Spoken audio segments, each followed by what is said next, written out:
الحمد لله رب العالمين وأشهد أن لا إله إلا الله وحده لا شريك له وأشهد أن محمدا عبده ورسوله وصفيه صلى الله عليه وسلم أما بعد. Hier, bifadlillahi subhanahu wa ta'ala, nous avons étudié le 16e hadith, le hadith de Abi Hurayrata radiyallahu anhu, anna rajulan qala li nabi sallallahu alayhi wa sallam ya Rasulallah awsini, qala la taghdab, faraddada miraran, qala la taghdab, rawahu al-Bukhari. Donc hier nous avons étudié le 16e hadith, qui est le hadith de Abu Hurayra radiyallahu anhu, dans lequel il nous dit qu'un homme est venu trouver le prophète sallallahu alayhi wa sallam et lui a dit au messager d'Allah: fais-moi une recommandation. Le prophète sallallahu alayhi wa sallam dit alors: ne t'énerve pas. Il réitéra sa question plusieurs fois et le prophète sallallahu alayhi wa sallam lui répondait: ne t'énerve pas. Rapporté par l'imam Bukhari. Et hier, si je ne me trompe pas, j'ai dit rapporté par l'imam Bukhari et l'imam Muslim. Wallahu a'lam. Hasil sawab rawah al-Bukhari. On a vu dans ce hadith que le prophète sallallahu alayhi wa sallam conseillait ses compagnons et que ses compagnons venaient auprès de lui rechercher la science. Et la recommandation, c'est le lien qui est établi entre toi et une personne en lui donnant un conseil qui provient du cœur. Tu aimes cette personne et tu veux son bien. Et la recommandation ne peut provenir que de quelqu'un qui a voulu ton bien. Quelle est la recommandation faite ici? Ne t'énerve pas. Et on avait cité notre version du hadith dans laquelle l'homme a dit: j'ai médité la parole du prophète sallallahu alayhi wa sallam et je me suis rendu compte que tout le mal se trouvait dans l'énervement.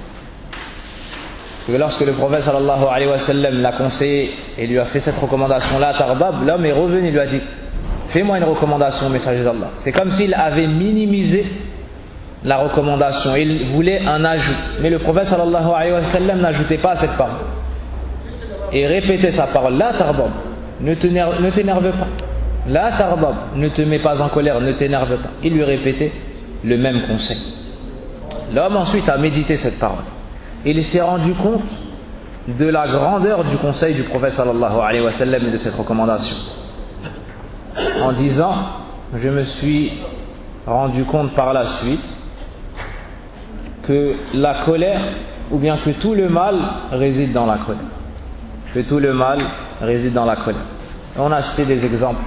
Et on avait démontré que la plupart des transgressions, la plupart des injustices ont lieu par cette cause, la colère. Et on avait cité une parole d'un ancien qui disait, pour définir la colère: awwaluhu junun wa akhiruhu nadam. Le début de la colère, c'est le fait de perdre la raison. Et la fin, la finalité de la colère, c'est les regrets. Au début, tu es énervé au point de ne plus te contrôler, et à la fin, tu regrettes ce que tu as fait. On avait cité certains exemples, comme le divorce. La cause, c'est quoi? La colère. Mais ensuite, la personne regrette. Comme les mauvaises paroles. La personne est en colère, mais par la suite, elle regrette. Comme les coups portés injustement. Et wahalumma, etc. Et l'islam nous appelle au noble caractère et nous met en garde contre les manquements. Et le fait de se mettre en colère, à la base, c'est un manquement. C'est pour cela que le prophète sallallahu alayhi wa sallam a fait cette recommandation: ne te mets pas en colère. Et la personne doit comprendre le hadith comme il le faut. Ne te mets pas en colère, ici, signifie premièrement ijtanib asbab al-musilati ila al-ghadab. Premièrement, éloigne-toi des causes qui vont t'emmener à t'énerver. Tu dois t'éloigner de ces causes. Et chaque personne est différente. Deuxièmement, lorsque tu es en colère, ne dépasse pas les limites d'Allah subhanahu wa ta'ala, mais reste juste malgré cela. Ensuite, la personne qui veut réussir à mettre en pratique ce hadith doit avoir l'habitude d'avoir un bon comportement. Celui qui s'éduque et qui s'entraîne à avoir constamment un bon comportement, c'est lui qui réussira à mettre en pratique ce hadith. Mais si tu as pour habitude de dire tout ce que tu veux dire, de faire tout ce que tu veux faire, et que tu penses que tu es au-dessus des gens, et que tu n'as pas connaissance des nobles caractères de l'islam comme at-tawadu' ou al-hilm, comme le fait d'être humble, comme le fait de prendre du recul, comme la modestie, ben tu ne vas pas réussir à mettre en pratique ce hadith lorsque ton enfant va t'énerver, ou lorsque tes proches vont t'énerver, ou lorsqu'une personne sur qui tu as un droit va te manquer de respect. Tu ne vas pas réussir à patienter. Pourquoi? Parce que tu n'as pas pris l'habitude d'avoir un bon comportement. Tu n'as pas pris l'habitude de dire que de bonnes paroles. Et le prophète sallallahu alayhi wa sallam nous a donné des conseils pour parer à ce problème. Premièrement, l'isti'adatu billahi minash shaytanir rajim. Premièrement, lorsque tu es en colère ou que tu sens que ça monte, tu dis a'udhu billahi minash shaytanir rajim. Pourquoi est-ce que les gens, lorsqu'ils se disputent, ils s'insultent? Pourquoi est-ce qu'ils dépassent les limites? L'un fait telle chose à l'autre et l'autre répond encore pire, et le premier répond au-dessus de l'injustice du deuxième, et ainsi de suite. Pourquoi? Parce qu'ils n'ont pas commencé par dire quoi? A'udhu billahi minash shaytanir rajim. La bouche de laquelle est sortie cette parole ne sera pas la bouche de laquelle sortira les gros mots. Si tu as dit a'udhu billahi minash shaytanir rajim, tu as prononcé le nom d'Allah, tu as cherché protection auprès d'Allah subhanahu wa ta'ala contre le mal de Satan, le lapidé. Est-ce qu'après ça tu vas dire des gros mots alors que tu viens de dire le nom d'Allah? Non. Allah subhanahu wa ta'ala va t'accorder la tranquillité et tu vas te calmer. Pour parer à ce problème, tu dois contredire le shaytan et aller à l'encontre de ce dans quoi il te pousse. Si tu avances, arrête-toi. Si tu es debout, mets-toi en position assise afin de ne pas aller dans le sens du shaytan. فَإِنَّهُ لَكُمْ عَدُوٌّ مُبِينٌ, car il est comme Allah Azza wa Jalla nous l'a décrit dans le Coran, c'est pour vous un ennemi évident. Le fait de faire du dhikr lorsque tu es en colère, le fait d'invoquer Allah subhanahu wa ta'ala lorsque tu es en colère, le fait de t'éloigner des causes. Par exemple, quelqu'un qui a une dispute avec son épouse. Il sait de lui-même et la connaissant que s'il reste dans cet endroit, il va peut-être lui parler en l'opprimant. Et il sait de lui-même que par la suite il va regretter. Et ça a obligé de venir s'excuser parce qu'il a peur d'Allah subhanahu wa ta'ala. Pour éviter telle mauvaise parole, telle mauvaise action, le mieux, s'il sait de lui qu'il ne peut pas patienter, il sort. Ça c'est la normalité. Mais au jour d'aujourd'hui, peut-être que c'est la femme qui sort. Ça n'existait pas avant. Toi, si tu es en colère, tu sors. Pourquoi tu sors? Parce que Shaytan, si tu restes dans la même pièce, il va te pousser, t'insuffler, jusqu'à ce que tu vas lui dire anti taliq, jusqu'à ce que tu vas lui dire je te divorce. Et au moment où la parole va sortir, khalas, qu'est-ce que tu vas faire par la suite? Après, il ne te reste que 2 divorces. Et ça peut aller très vite si tu es quelqu'un de coléreux. Voici pourquoi le prophète sallallahu alayhi wa sallam nous dit la taghdab.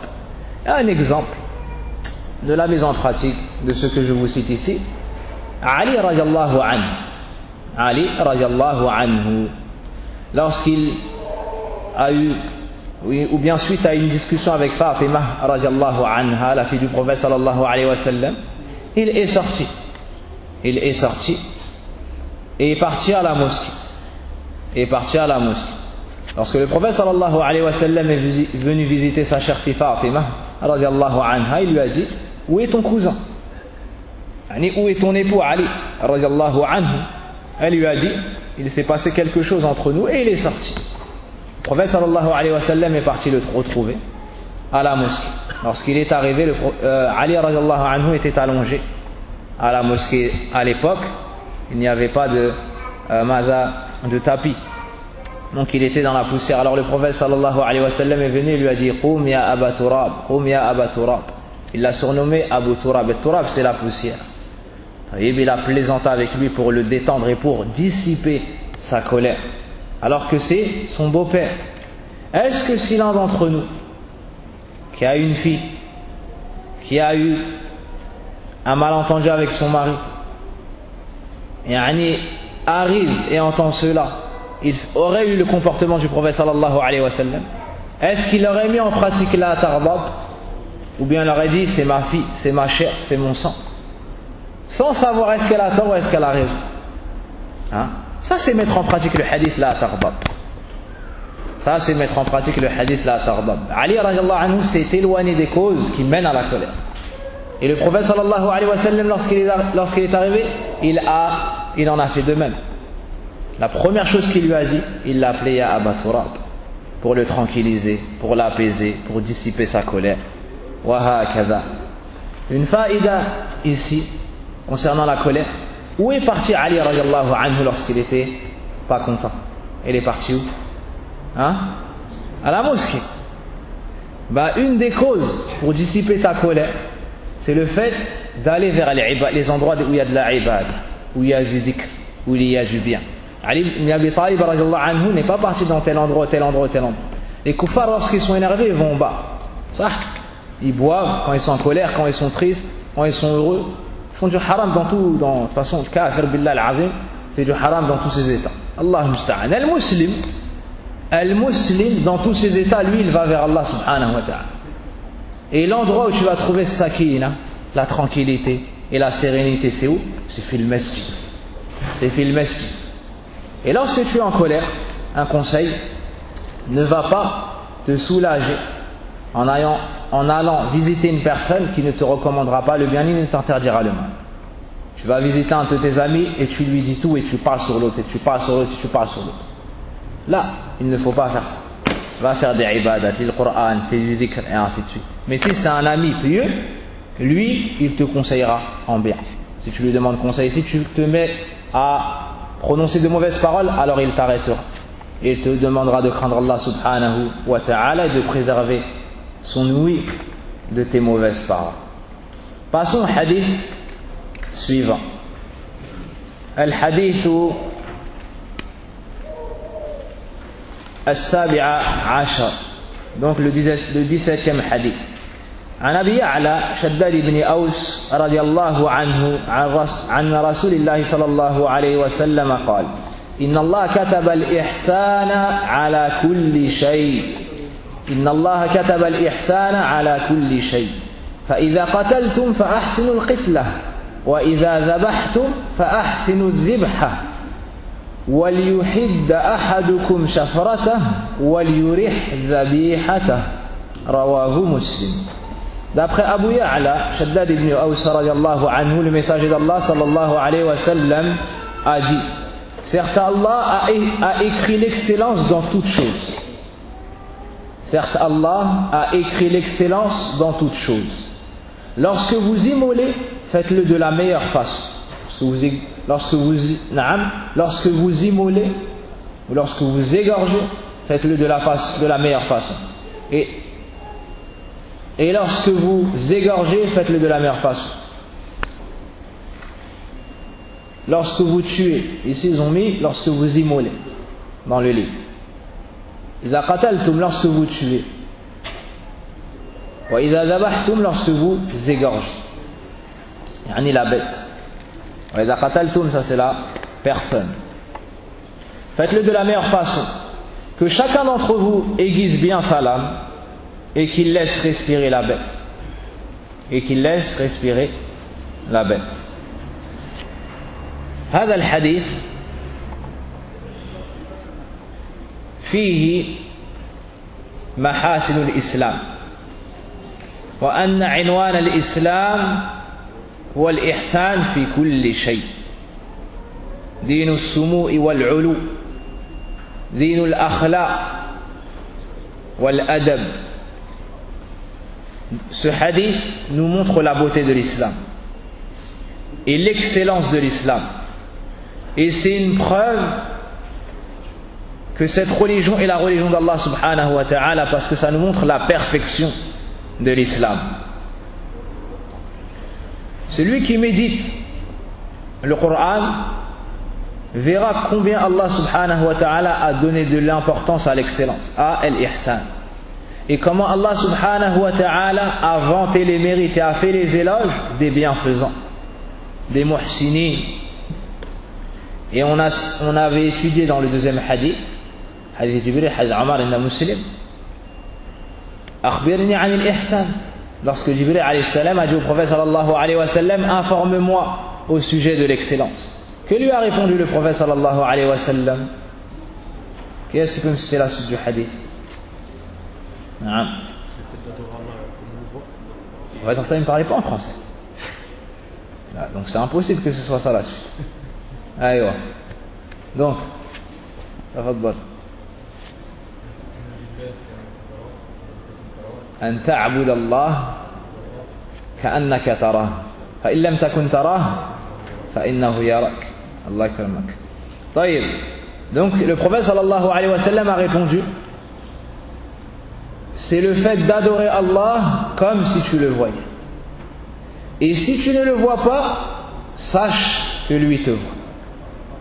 Et si tu ne le vois pas, sache que lui te voit. Ça, c'est l'état du bienfaisant dans toutes ses adorations. Il adore Allah Azza wa Jal avec un amour total, comme s'il le voyait. Il se rapproche de lui jour après jour. Et il ne se lasse pas de l'adorer jusqu'à ce qu'on verse ou qu'on jette sur lui la terre sous laquelle il sera enterré. وَعْبُدْ رَبَّكَ حَتَّى يَأْتِيَكَ الْيَقِينُ. Et Allah dit au prophète sallallahu alayhi wa sallam dans le Coran, adore ton Seigneur jusqu'à ce que la certitude te vienne. Et le sens de la certitude dans ce verset est la mort. Donc, celui qui a le bon iman, la bonne foi, et qui a un niveau au-dessus, il a accompli ses actes d'adoration avec excellence. Il ressent qu'Allah Azza wa Jal le surveille. Il ressent qu'Allah Azza wa Jal le voit dans tous ses états. Quelques paroles, dans toutes ses paroles, il entend toutes ses paroles, et il voit toutes ses actions, et il sait et connaît tous ses états. C'est ce qu'on appelle al-muraqaba. Le fait de ressentir et d'avoir toujours présent dans ton cœur qu'Allah Azza wa Jal te surveille et te voit. Ça, c'est l'excellence. Les savants ont divergé dans ce hadith sur le sens de Inna Allah kataba al-ihsan ala kulli shay. هل هذا على سبيل الإنشاء أو الإخبار؟ هل هذا أمر من الله سبحانه وتعالى على العباد أن يحسنوا في أعمالهم كلها، أو إخبار من النبي صلى الله عليه وسلم أن الله سبحانه وتعالى أحسن خلق كل شيء وأتقن كل شيء. Donc les savants ont divergé concernant la parole du prophète sallallahu alayhi wa sallam, ou concernant le sens de la parole du prophète sallallahu alayhi wa sallam. Certes, Allah a écrit l'excellence dans toute chose, parce que le mot kataba dans les textes peut venir à avoir plusieurs sens. Si on dit que c'est min bab al-ikhbar, si on dit que le sens c'est que c'est une information, ici le prophète sallallahu alayhi wa sallam nous informe et nous enseigne et nous dit que tout ce qu'Allah Azza wa Jal a fait, a créé, a décrété, ça est fait avec excellence. C'est fait avec excellence. إذن معنى كتب خلق وأوجد. Donc le sens de kataba ici serait créer et faire. Donc Allah a fait toutes choses avec excellence. Donc vous devez vous aussi maintenant agir avec excellence dans les actes d'adoration et les actes terrestres. Et si on regarde dans le Coran, on voit des exemples de cela. Et si on médite sur la création des cieux et de la terre, et de tout ce qu'on voit, on verra cela de la manière la plus évidente. Que tout ce qu'Allah Azza wa Jal a créé dans l'univers, ce que nous voyons, est parfait et fait avec excellence. Regarde le ciel et médite le ciel. Regarde le soleil et médite-le. Regarde la terre, comment elle a été aplanie, afin que tu puisses vivre sur elle en toute tranquillité, que tu puisses construire. Et on a mis les montagnes pour que la terre ne bouge pas. Allah subhanahu wa ta'ala nous dit الذي خلق سبع سماوات طباقا ما ترى في خلق الرحمن من تفاوت. Par exemple dans Surat al-Mulk, la royauté, Allah subhanahu wa ta'ala nous parle des cieux et nous montre qu'il n'y a aucun défaut. Il n'y a aucun défaut. Allah Azza wa Jal, c'est lui qui a créé les cieux et c'est lui qui les maintient. Et c'est lui qui les maintient les cieux pour pas qu'ils ne tombent. Donc il n'y a pas dans la création d'Allah subhanahu wa ta'ala de défaut ni de manquement, mais tout a été créé avec excellence, avec perfection. Si tu médites sur toi-même, ta propre personne, sur l'homme, tu as été créé à la perfection. Tu as été créé à la perfection. Allah nous dit dans le Coran لَقَدْ خَلَقْنَا الْإِنسَانَ فِي أَحْسَنِ تَقْوِيمٍ. Dans Surat Wat-Tin wa Tur Sin, Allah Azza wa Jal, en nous parlant de l'homme, nous dit qu'il l'a créé de la meilleure façon. Qu'il l'a créé de la meilleure façon. Et chez les anciens, il y a un homme qui avait fait un serment, qui avait juré que sa femme sera divorcée si elle n'est pas plus belle que la lune. D'accord? Il est parti voir l'imam Malik ou bien un des imams. Et il lui a dit, j'ai juré, soit mon épouse est plus belle que la lune, soit elle est divorcée. L'imam Malik a eu peur pour lui, parce que la lune est plus belle que son épouse. La création d'Allah Azza wa Jal, comme le soleil et la lune, c'est a'zam. Mais il s'est souvenu de ce verset et il lui a dit, c'est bon, tu peux garder ton épouse. Parce qu'Allah a dit dans le Coran لَقَدْ خَلَقْنَا الْإِنسَانَ فِي أَحْسَنِ تَقْوِيمٍ. On a créé la personne de la meilleure façon.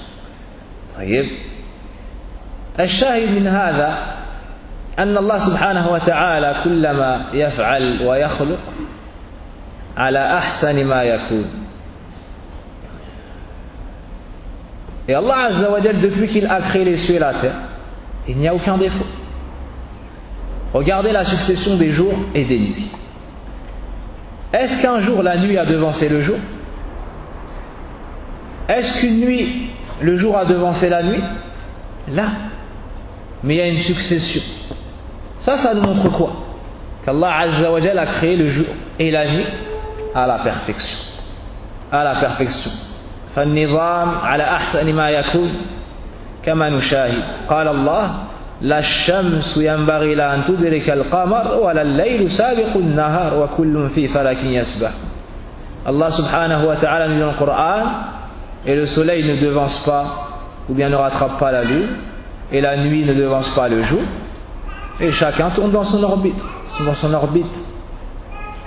أو كما قال سبحانه كما قال ربنا سبحانه وتعالى. Donc voici l'explication si on dit que le sens de kataba est khalaqa wa awjada. Donc Allah a écrit l'excellence dans toute chose, c'est-à-dire Allah a créé toute chose parfaitement avec excellence. Le deuxième sens est de dire que le sens de kataba c'est farada, awjaba, wassa.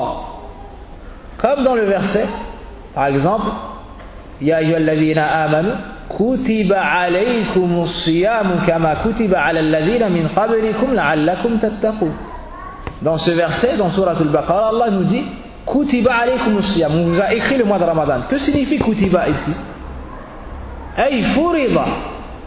Le sens de kutiba, écrire ici, c'est quoi? C'est on vous a enjoint, on vous a rendu obligatoire le mois de Ramadan. Donc, si le sens de kataba c'est awjaba, le sens du hadith sera donc, certes Allah a rendu obligatoire, a décrété religieusement l'excellence dans toute chose. Certes Allah a rendu obligatoire et a décrété religieusement l'excellence dans toute chose.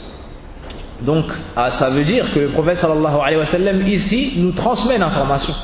C'est que notre Seigneur Allah subhanahu wa ta'ala veut de son serviteur qu'il agisse avec excellence dans toutes ses actions, quel que soit le domaine. Dans toutes tes actions, Allah subhanahu wa ta'ala veut de toi religieusement que tu agisses avec excellence. Donc le sens de kutiba, furida. Et le sens de kataba, farada, qada, hakama, wassa, amara. Kutiba alaykum al-qisas, par exemple. Le sens de kutiba ici aussi c'est furida. Donc, tout ce qui provient du croyant, qui croit en Allah subhanahu wa ta'ala et au jour dernier, il doit s'aligner sur ce hadith. Tout ce que tu fais doit être fait avec quoi? Avec ihsan. Tu dois être déterminé pour que chacune de tes actions commises soit de la sorte avec excellence. Et cela est valable pour les choses religieuses et pour les choses terrestres. Quelqu'un qui fait du commerce, par exemple. Quelqu'un qui fait du commerce fait partie du ihsan de décrire ta marchandise. Tu vends ses mérites, mais s'il y a des défauts, tu dois les citer. Ça fait partie du ihsan. Un jour, le prophète sallallahu alayhi wa sallam a trouvé au marché un homme qui vendait des dattes ou une autre denrée alimentaire. Et le prophète sallallahu alayhi wa sallam a mis sa main. Et il a trouvé que sous ce qui était apparent, il y avait de l'eau, c'était mouillé. Il lui a dit, qu'est-ce que c'est? Alors l'homme s'est expliqué. Le prophète sallallahu alayhi wa sallam lui a dit, pourquoi est-ce que tu les as pas mis au-dessus pour qu'on puisse les voir? Parce que ne fait pas partie du ihsan le fait de tromper ou bien de dissimuler des choses à celui qui vient acheter. Le prophète sallallahu alayhi wa sallam nous dit, man rashana falaysa minna. Celui qui nous trompe ne fait pas partie des nôtres. Celui qui travaille dans un domaine, par exemple, il est dans le domaine du bois. Lorsqu'il fait quelque chose pour quelqu'un qui est ignorant du domaine, tu demandes à quelqu'un de te faire un bureau, par exemple. Lui, c'est son travail. Comment on va appeler ça? Un charpentier? Celui qui travaille le bois, comment on l'appelle? Un ébéniste. Comment? Un menuisier. Ah, je suis parti loin. طيب. فاسألوا أهل الذكر إن كنتم لا تعلمون. طيب. Tu vas lui demander de te faire telle chose. Tu n'y connais rien. Et lui, c'est son domaine. Est-ce que ton ignorance va le pousser à avoir du laxisme dans son travail ou pas? Parce qu'il peut te faire un bureau qui n'est pas de bonne qualité et te le vendre au prix d'un bureau qui est de très bonne qualité. Parce que tu es ignorant en la matière. Non, il n'agira pas comme ça. Pourquoi? Parce qu'il a ce hadith entre ses deux yeux. Inna Allah kataba al-ihsana ala kulli shay. Allah a ordonné l'excellence dans tout. Donc, il va faire son travail de la meilleure façon. Lorsque tu mets quelqu'un responsable et tu lui donnes telle tâche, il se rappelle ce hadith. Alors il travaillera de la meilleure façon. Que son patron soit présent ou qu'il soit absent. Et ça, c'est ce qu'on appelle al-amana. Al-amana, le dépôt, la notion de responsabilité. Al-amana, c'est une chose qui a la plus grande importance dans l'islam.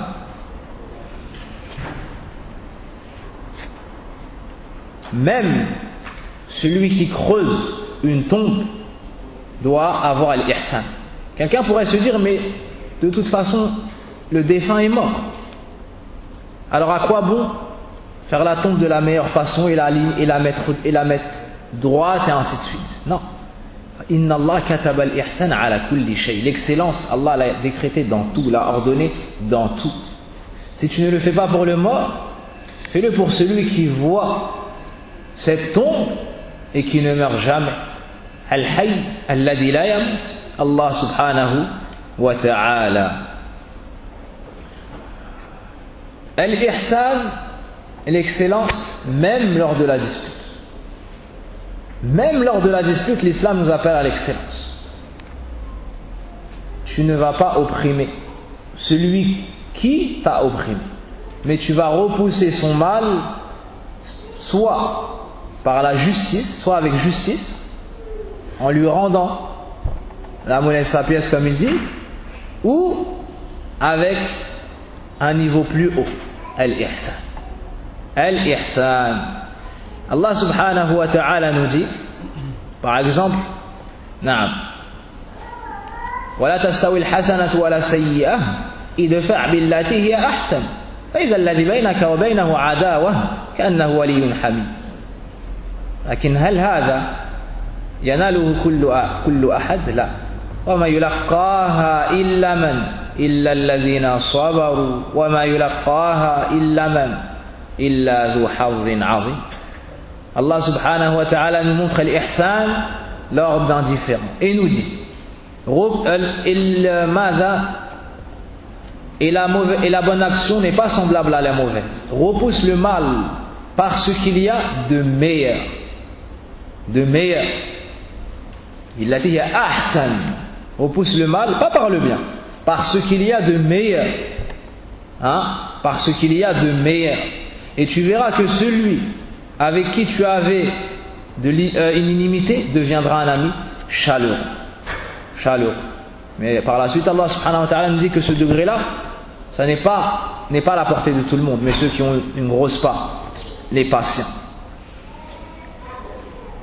Dans un autre verset, Allah subhanahu wa ta'ala nous dit وَإِنْ عَاقَبْتُمْ فَعَاقِبُوا بِمِثْلِ مَا عُوقِبْتُمْ بِهِ وَلَئِنْ صَبَرْتُمْ لَهُوَ خَيْرٌ لِلصَّابِرِينَ. Et si on vous fait un mal, rendez un mal semblable. Ça c'est al-adl, ça c'est la justice. Lorsqu'on te fait un mal, tu as le droit de lui rendre un mal semblable. D'accord? Ça c'est permis. On nous encourage pas à cela, mais c'est permis. Par la suite, Allah Azza wa Jal nous appelle vers l'ihsan, vers ce qu'il y a de meilleur, en nous disant وَلَا إِن صَبَرْتُمْ. Et si vous patientez, لَهُوَ خَيْرٌ لِلصَّابِرِينَ. C'est mieux pour les patients. Et regardez comment Allah n'a pas dit khayrun lakum, n'a pas dit c'est mieux pour vous, mais il a rattaché le bien à la patience en disant les sabirin, parce qu'avec cela tu vas avoir cette qualité. Ensuite Allah nous dit wasbir wa ma sabruka illa billah wa la tahzan alayhim wa la takun fi dayqin mimma yamkurun. Ensuite Allah Azza wa Jal dit patiente, et tu ne pourras avoir la patience si ce n'est par Allah. Et ne sois pas triste, et que ta poitrine ne se resserre pas devant leurs manigances. D'accord, celui qui fait preuve de patience, et celui qui a al-ihsan, l'excellence dans ce domaine, qu'est-ce qu'il aura comme mérite par la suite? Qu'est-ce qu'il gagnera? Que va lui accorder Allah Azza wa Jal? Al-ma'iyyatul khassa. Allah Azza wa Jal sera avec toi. Allah nous dit par la suite Inna Allaha ma'al ladhina attaqaw wal ladhina hum muhsinun. C'est pour qui cette ma'iyya? Ahlut taqwa, ahlul ihsan. Laysa li kulli wahid. Donc, si tu patientes et si tu fais preuve d'excellence envers ceux qui t'oppriment, voici ce que tu auras à gagner, le fait qu'Allah Azza wa Jal soit avec toi. Sans aucun doute, Allah est, comme il nous le dit dans le Coran, وَنَحْنُ أَهْلَ السُّنَّةِ نُثْبِتُ مَا أَثْبَتَ اللَّهُ سُبْحَانَهُ وَتَعَالَى نَفْسِهِ فِي كِتَابِ الْكَرِيمِ وَمَا أَثْبَتَ لَهُ رَسُولُهُ صلى الله عليه وسلم في سنته من غير تكييف ولا تعطيل ولا تمثيل ولا تحريف. Allah tabaraka wa ta'ala est, comme il l'a dit dans le Coran, Ar-Rahman wa ala arsh istawa. Le tout miséricordieux s'est élevé au-dessus du trône. Au-dessus du trône. Si on te demande où est Allah, qu'est-ce que tu dois répondre? Ala al-arsh istawa. Comme Allah dit dans le Coran, au-dessus de son trône. Il s'est élevé au-dessus de son trône. Mais il y a ce qu'on appelle al-ma'iyyatul khassa. Allah tabaraka wa ta'ala est avec toi. En plus de te voir, te surveiller et de connaître parfaitement ton état, il te secourt, il t'aide, te protège, t'accompagne dans toutes tes affaires, t'accorde la victoire sur tes ennemis et te préserve de leurs nuisances. Ça c'est le ma'iyyatul khas. C'est la même ma'iyya qui a été citée dans le verset La tahzan, inna Allah ma'ana. Dans la grotte, lorsque le prophète sallam était avec Abu Bakr, Allah azza wa jalla leur a accordé al-ma'ayyatul khassa. Il les a préservés, il les a défendus, il leur a accordé la tranquillité, la sérénité. Voici la récompense de Ahlul Ihsan, des gens de l'excellence lors de la dispute. Et si l'ensemble des musulmans mettaient en pratique ce hadith, il n'y aurait pas de médisance, par exemple. Parce qu'Allah Azza wa Jalla a décrété l'excellence dans toute chose. Il a ordonné l'excellence. Est-ce que ça fait partie de l'excellence? Tel gros mot, telle mauvaise parole, telle moquerie, tel geste, ça fait partie de l'excellence ou non? Non. Est-ce que fait partie de l'excellence la médisance, le colportage, le mensonge, le faux témoignage, la tricherie, la trahison, l'injustice? Est-ce que fait partie de l'excellence que l'homme opprime son épouse? Est-ce que fait partie de l'excellence que la femme opprime son mari? Non. Donc si chaque personne prend ce hadith, Inna Allah kataba al-ihsan ala kulli shay, ben nombre de nos péchés vont disparaître. Et le repentir va se réaliser, se concrétiser. Si le père et le chef de famille gardent ce hadith constamment avec lui, est-ce qu'il opprimera ses enfants? Est-ce qu'il sera injuste envers ses enfants? Non. Si tu donnes telle chose à lui, tu dois le donner à lui. Pourquoi? Elle est ihsan, l'excellence. Et le fait de favoriser un tel sans raison ne fait pas partie de l'excellence. Ne fait pas partie de l'excellence. Est-ce que la fille va mal se comporter avec sa mère? Est-ce qu'elle va la laisser faire le ménage alors qu'elle a atteint l'âge où elle peut tenir un balai? Non. Pourquoi? Ça ne fait pas partie de l'ihsan. Qu'une fille en bonne santé soit assise et qu'une mère âgée soit en train de faire le ménage. Abadan. Ça n'existe pas. Ça n'existe pas chez les gens qui ont ce hadith.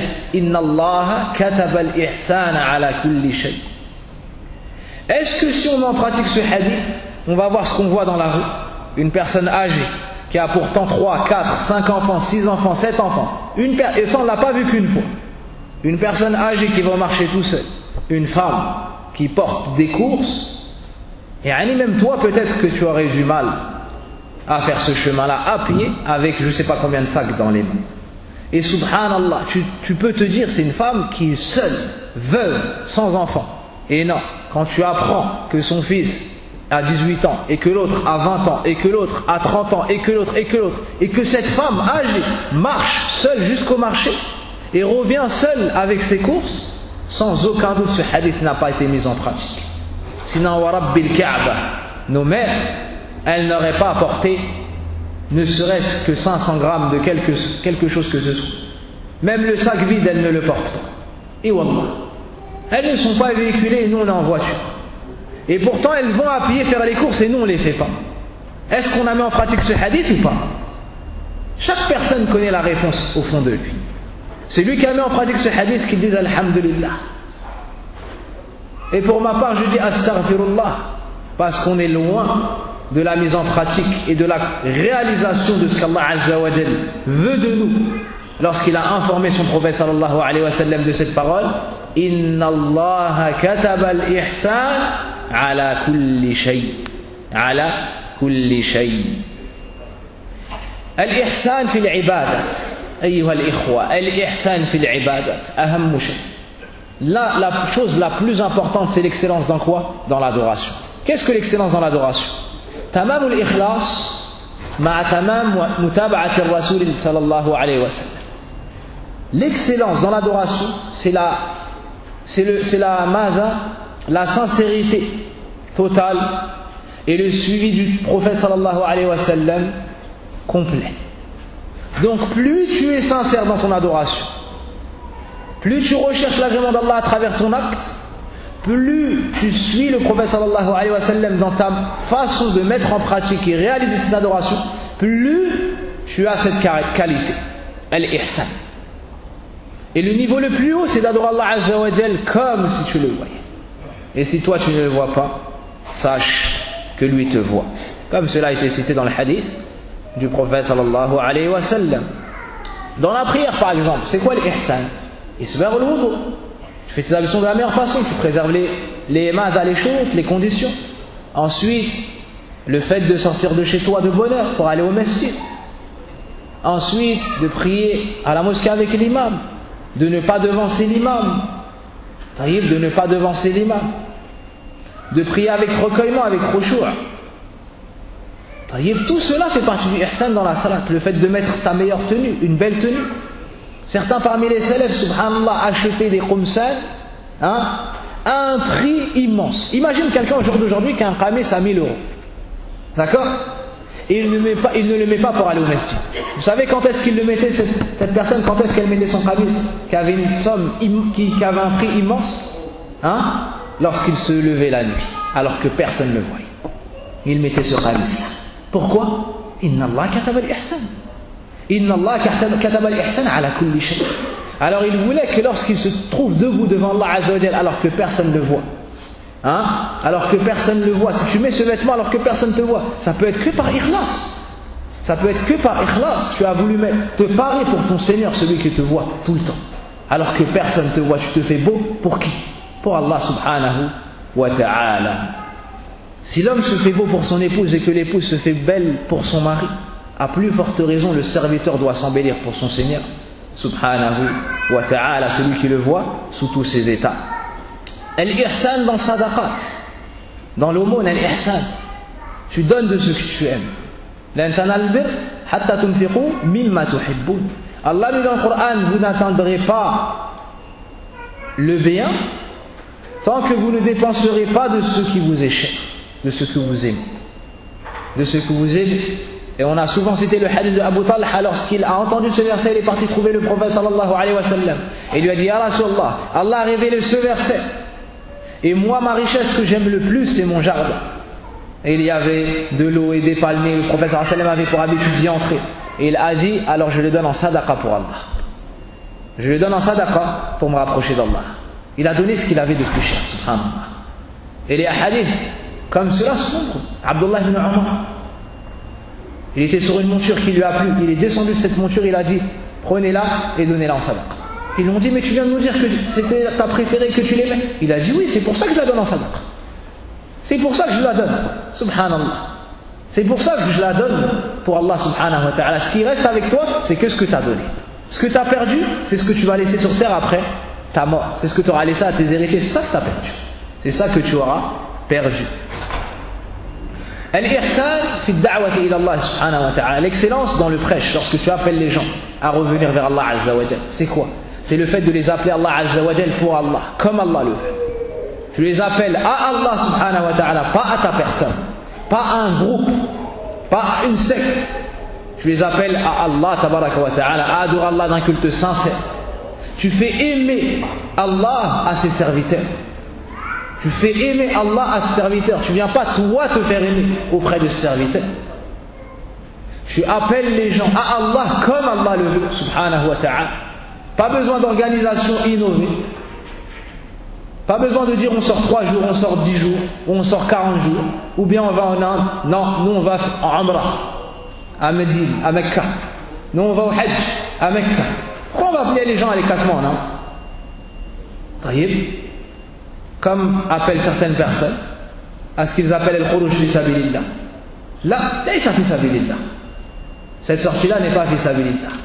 Wa ana musta'id lil munazara ma'a man khalafa hada. Et je suis prêt à discuter avec toute personne qui n'est pas d'accord avec cela, et on met le micro et on enregistre et on ramène des personnes de science pour juger cela. لأن الحق مع السنة لأن الحق في كتاب الله لا يخرج عن هذا أبدا. La vérité ne sort pas du livre d'Allah. La vérité ne sort pas de la sunna du prophète sallallahu alayhi wa sallam. La vérité dans la compréhension ne sort pas de la compréhension des compagnons du prophète sallallahu alayhi wa sallam. Est-ce que quelqu'un peut venir en 2000, on est en 2000 combien? En 2013, c'est ça? Est-ce que quelqu'un peut venir en 2013 pour apporter une chose que le prophète sallallahu alayhi wa sallam a oubliée? Oui ou non? Oui? Non. Qu'est-ce que tu en penses, Adam? Est-ce que quelqu'un peut ramener mieux que le prophète sallallahu alayhi wa sallam? Non. Adam, il est là dans les cours depuis le début. Il a 10 ans, mais il est là depuis le début. Il est plus souvent là que moi, peut-être. Allahumma barik fi. Taïb, Adam, faut que tu apprennes bien, c'est toi qui vas prendre ma place, bi-iznillah. D'accord? Tu vas prendre ma place, Inch'Allah. Inch'Allah, Allahumma barik. Taïb. Donc celui qui vient et qui dit on va faire comme ça, on va faire comme ça, on va faire comme ça. On lui dit, nous on veut l'ihsan dans ta da'wah. On veut l'ihsan, on veut l'excellence. On veut la chose la plus haute que tu vas nous présenter. Qu'est-ce que tu vas nous présenter? D'aller 4 mois en Inde? Non, on ne veut pas ça parce qu'on n'a pas trouvé ça dans le livre d'Allah. On n'a pas trouvé ça dans le livre du prophète sallallahu alayhi wa sallam, dans la sunna. Nous on a trouvé قل هذه سبيلي أدعو إلى الله على بصيرة أنا ومن اتبعني وسبحان الله وما أنا من المشركين. هذا الذي وجدنا في كتاب ربنا وتمسكنا به وعقلناه. هذا الذي نتبعه ونحمد الله عز وجل على توفيقه إيانا بأن جعلنا من أتباع رسوله صلى الله عليه وسلم. وهذه النعمة لا تشابه نعمة أخرى.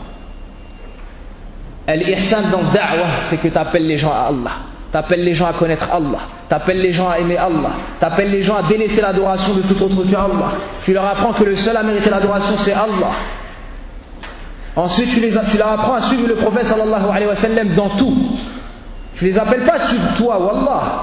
On ne veut pas de nos frères qu'ils nous suivent nous. Wallah, qui nous sommes pour appeler les gens à nous suivre, si ce n'est des pécheurs? Combien de manquements on a? Combien de péchés on a? Comment après ça on pourra appeler les gens à nous suivre? Non, on appelle les gens à suivre la meilleure créature d'Allah Azza wa Jal, Muhammad ibn Abdillah sallallahu alayhi wa sallam. Ça c'est l'ihsan fi da'wa ila Allah. T'appelles les gens à aimer le prophète sallallahu alayhi wa sallam plus que nous, plus que eux-mêmes, plus que leurs parents. Ça c'est l'ihsan fi da'wa ila Allah. Tu appelles les gens à mémoriser la parole du prophète sallallahu alayhi wa sallam, à la comprendre, à la mettre en pratique. Ça c'est l'ihsan fi da'wa ila Allah. Tu appelles les gens avec science. Ça c'est l'ihsan fi da'wa ila Allah. Amma que n'importe quelle personne vienne et se lève et parle, comme on peut voir par un moment. Et lorsqu'on interdit cela, on nous dit que tu es injuste et tu ne laisses pas parler les gens et ainsi de suite. Subhanallah. On va laisser un ignorant parler? La abadan. Abadan. Al-jahil yaskut. Al-jahil yaskut. Celui qui est ignorant, il se tait. Wa yata'allam. Wa yajlis. Wa kafa. Bidhalika lahu sharaf. Et c'est une noblesse, c'est pas une honte de te taire quand tu ne sais pas et de venir apprendre. C'est un honneur qu'Allah Azza wa Jal t'accorde de faire en sorte que tu sois dans la mosquée d'Allah pour apprendre la religion d'Allah transmise par le messager d'Allah sallallahu alayhi wa sallam.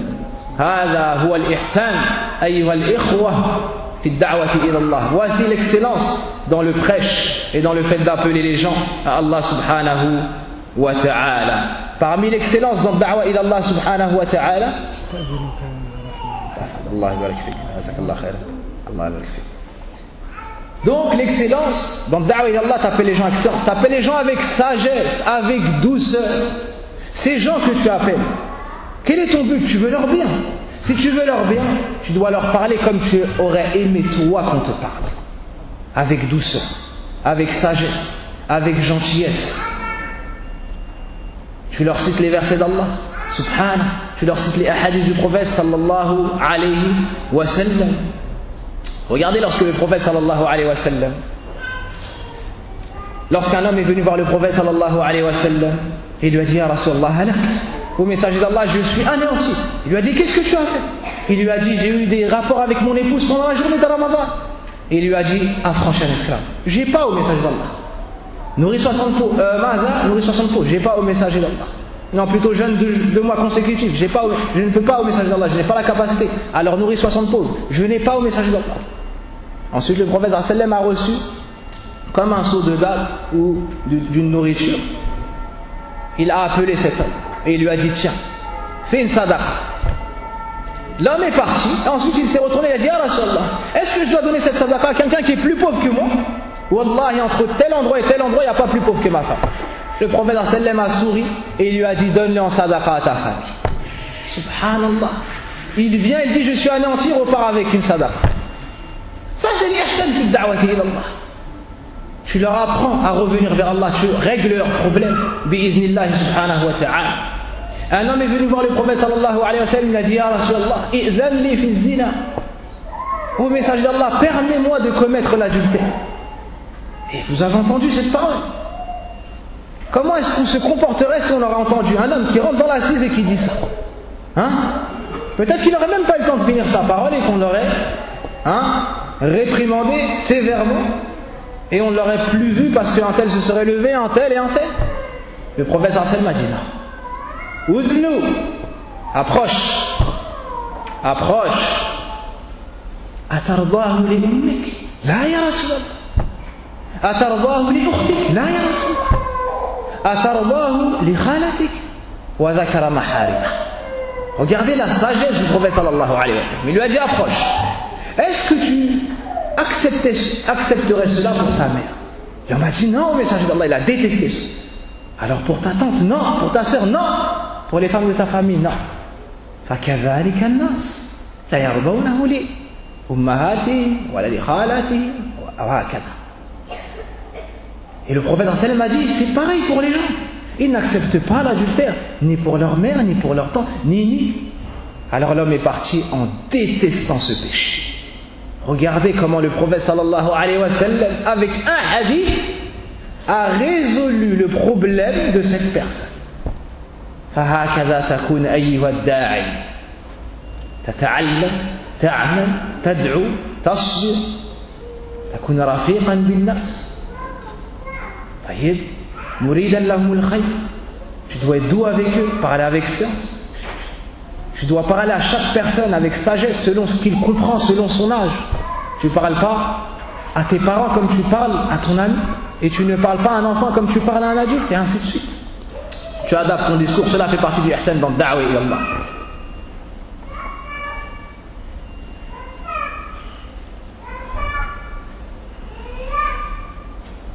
طيب الإحسان في طالب العلم. Vu qu'on est dans une assise de science, l'excellence dans l'apprentissage de sa religion. Tu veux apprendre pour qui? Pour Allah Azza wa Jal. Afin de faire quoi? D'adorer Allah Tabaraka wa Ta'ala. C'est ça ton but dans Talib Ilm. Enlever ton ignorance pour savoir ce qu'Allah veut de toi. Ça doit être ça ton intention. Ça c'est l'ihsan dans ta niyya. Ensuite, l'ihsan dans la façon d'apprendre. L'ihsan dans ta façon d'apprendre, tu es régulé dans l'apprentissage. L'ihsan avec ton enseignant, le respect, tu fais de dua pour lui, et ainsi de suite. L'ihsan avec tes cahiers, avec tes stylos, avec tes fournitures scolaires, comme on pourrait dire. L'ihsan. Ton cahier ne doit pas traîner chez toi par terre et ainsi de suite. Là, ça doit être rangé. Tu rentres, tu mets ton cours au propre, tu révises. Ça, c'est l'ihsan avec tes cahiers. Fais donc partie du ihsan de faire quoi? Adam fait partie du ihsan de venir avec un cahier et son livre. Ça, t'as ton livre, toi? Lève ta main pour qu'on voie. Adam, il a son livre. Pourquoi les autres n'ont pas leur livre? C'est Adam. À quel âge Adam? 9 ans. Je t'ai donné un an de plus tout à l'heure. Je suis à 9 ans. Adam, à 9 ans, il a l'ihsan avec les mains, avec son livre. Pourquoi nous, on n'a pas tous l'ihsan? Comme moi, j'ai oublié le livre plusieurs fois. Taïb. Inch'Allah, à la fin du cours, tous ceux qui n'ont pas le livre et qui assistent régulièrement, ils lèvent la main, on notera le nombre de personnes n'ayant pas le livre. Et il y a un frère qui est venu me voir qui veut faire une sadaqa pour offrir aux gens le livre. Il veut donc faire quoi? Du ihsan. Jazallahu khayr. Et les femmes qui n'ont pas le livre, elles écrivent le nombre qu'elles souhaitent, et elles jettent le papier, et Inch'Allah, cela nous sera transmis. Donc, l'ihsan, tu viens avec ton stylo, et tu prends un deuxième, mon cahier marche plus le premier, tu prends un cahier, tu fais attention à tes livres chez toi, ça, tout cela rentre dans l'ihsan. Rentre dans l'ihsan, ta tenue lorsque tu viens au cours, tu mets tes plus beaux vêtements. Essaye de mettre tes plus beaux vêtements. L'imam Malik ta'ala refusait de dire un hadith quand il était en train de marcher. Et il disait que ça rabaisse le hadith du prophète. Tu veux le hadith, on s'assoit, mais je ne te dis pas le hadith en marche. Regardez le respect du ilm. L'imam Malik, Harun Rashid, le gouverneur, lui a dit envoie-moi le livre de hadith. Il lui a dit al-ilm yubta wa la ya'ti. La science, elle ne se déplace pas vers les gens, c'est les gens qui doivent venir vers la science. Le gouverneur en personne est venu frapper chez l'imam Malik pour rechercher la science. L'imam Malik l'a fait attendre longuement. Quand l'imam Malik est venu, le gouverneur lui a dit Ma hadha ya Malik talabnaka famtana'ta anhu. Je t'ai dit de m'envoyer le livre, tu as refusé. Tu as dit on vient vers la science. Je suis venu, tu me fais poireauter tout ce temps-là devant la porte. Il lui a dit oh gouverneur, le fait que les gouverneurs se tiennent devant la porte des savants, c'est une noblesse, c'est une élévation pour eux. Et lorsque j'ai su que c'était toi, j'ai su que tu ne venais pas pour l'argent ni pour la dunya. J'ai su que tu venais pour la science et les hadiths du prophète sallam. Alors je me suis lavé. Et j'ai mis mes plus beaux vêtements pour te donner la parole du prophète sallallahu alayhi wa sallam. Regardez l'ihsan, subhanallah. Le ihsan ma'al-ilm. L'ihsan ma'al-ilm. L'ihsan ma'ahadith al-rasoul sallallahu alayhi wa sallam. L'ihsan dans ta tenue. L'ihsan dans l'accueil des invités. Dans la préparation de la nourriture. Dans la préparation de la nourriture. C'est pas que pour les invités, même pour le mari. La femme doit faire l'ihsan. Elle ne doit pas faire des beaux plats, bien décorer le plat, et les concombres comme ça, et les tomates comme ça, que quand il y a un invité. Là, le meilleur des invités, c'est zawj. Ça, le meilleur des invités, c'est le mari. Comment ça se fait que la femme, elle se fatigue des heures quand il y a un invité, et quand c'est le mari, elle pose une assiette, 4 petits pois et kaza. Là, l'ihsan ma'a zawj. Hein? Fi ittiba'. Ma'ad-duyuf, avec les invités. Avec les invités. Al-ihsan, tu sors le meilleur de ce que tu as, tu proposes le meilleur que ce que tu as. Et une qissa, subhanallah, étonnante chez les plus prédécesseurs, c'est qu'un homme avait un invité. Cet invité, c'est un aveugle. Il lui a préparé un plat, il a décoré le plat, et il a, comment dire ça? Il lui a ramené un plat, comme feraient nos mères pour les invités. D'accord? Mais disposé de la plus belle façon. Donc les gens qui l'ont vu ont dit pourquoi, donc à la fin, pourquoi est-ce que tu as fait tout ça alors qu'il est aveugle? Vous imaginez la situation, vous avez compris ou pas? Son invité, c'est un aveugle. Et lui se fatigue. Et il met une belle assiette, et ainsi de suite, il se fatigue. Alors les gens ont dit, il est étrange. Pourquoi est-ce que tu fais ça alors qu'il est aveugle? Qu'est-ce qu'il a répondu? Il a répondu, celui pour qui j'ai fait ça, lui me voit. C'est qui? Allah subhanahu wa ta'ala, as-sami'ul alim al-basir. J'ai fait ça pour celui qui me voit. Allah subhanahu wa ta'ala, si lui ne me voit pas, Allah, celui pour qui j'ai fait ça, lui me voit. Regardez l'ihsan, subhanallah. L'ihsan, c'est pas forcément pour les gens qui sont en face de toi. L'ihsan, c'est ta'awun baynaka wa bayna Allah. L'ihsan baynaka wa bayna Allah subhanahu wa ta'ala, bi ikhlas. Ça montre l'ikhlas, ça montre la sincérité. Ça montre la sincérité parce que l'homme en face ne voit pas ce qu'il fait. Et pourtant il se fatigue pour lui. Puis le prophète sallallahu alayhi wa sallam, ici, nous a cité 2 exemples dont on pourra avoir besoin. Le premier exemple de ihsan, c'est dans le qatl. Lorsqu'on tue une personne, par exemple la peine de mort, le prophète sallallahu alayhi wa sallam nous dit فَأَحْسِنِ الْقِتْلَ وَالذِّبْحَ اسمه هيها أي هيهة الفعل, la manière de faire la chose. Le prophète sallallahu alayhi wa sallam dit que ça doit être fait avec excellence. Donc si le gouverneur donne la peine de mort à telle personne, ils n'ont pas le droit de le torturer et ainsi de suite. Ils ne vont pas prendre des canifs et lui mettre plein de coups. Là, bis-sayf, khalas. Sauf si c'est le qisas. Lui il a fait telle chose à telle personne, on lui refait la même chose. Deuxièmement, dans Dhibha, pour égorger la bête avec excellence. Et le prophète sallam a expliqué ça. Il aiguise la lame. Et lorsqu'il l'a égorgée, il la laisse prendre l'air. Il ne doit pas l'égorger devant les autres bêtes. Il ne doit pas lui faire peur. Et ainsi de suite, à l'excellence avec les animaux. C'est fini, hein? Assumé. L'excellence avec les animaux. Ça nous montre la perfection de l'islam. Subhanallah, une religion qui nous apprend l'excellence avec les animaux pour les emmener à l'abattoir. Subhanallah. Si pour ôter la vie, il faut l'excellence, que dire avec les êtres vivants qui vont rester en vie? À plus forte raison, il faut l'excellence. Et pour conclure, après avoir cité tout cela, il te faut l'excellence envers toi-même. Que signifie l'excellence envers toi-même? Tarkul ma'asi wa fi'lu ta'at. Thumma takmilatu dhalik bimada? Fi'li al-mustahabbat wa tarki al-makruhat. فَمَنْ فَعَلَ ذَلِكَ فَقَدْ أَحْسَنَ إِلَى نَفْسِهِ. Donc pour conclure, l'excellence envers toi-même, c'est d'obéir à Allah Azza wa Jalla en faisant ce qu'il t'a ordonné et en délaissant ce qu'il t'a interdit.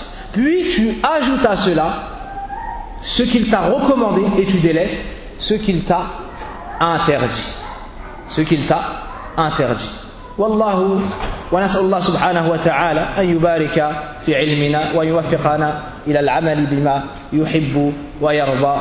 Wa nas'alullah subhanahu wa ta'ala an yufarrija عن إخواننا في كل مكان. اللهم صل وسلم على المبعوث رحمة للعالمين نبينا محمد وعلى آله وصحبه أجمعين. سبحانك اللهم وبحمدك أشهد أن لا إله إلا أنت أستغفرك وأتوب إليك.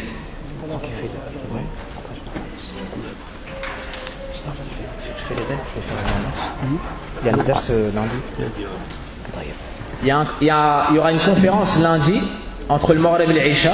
Notre frère Sidati, Inch'Allah, il y aura une conférence lundi entre le Maghrib et l'Isha de notre frère Sidati. Et ceux qui veulent le livre, Inch'Allah, à la fin, on va laisser une feuille ici et ils noteront leur nom. C'est qui récupère la feuille? Tu récupères la feuille, Cécile? Hamidou? Tu récupères la feuille? Taïb. Donc Hamidou, c'est lui qui récupère la feuille, c'est lui qui est responsable et qui vous donnera les livres. S'il ne le fait pas, Cécile le frappe, Inch'Allah. Taïb. Walhamdulillah.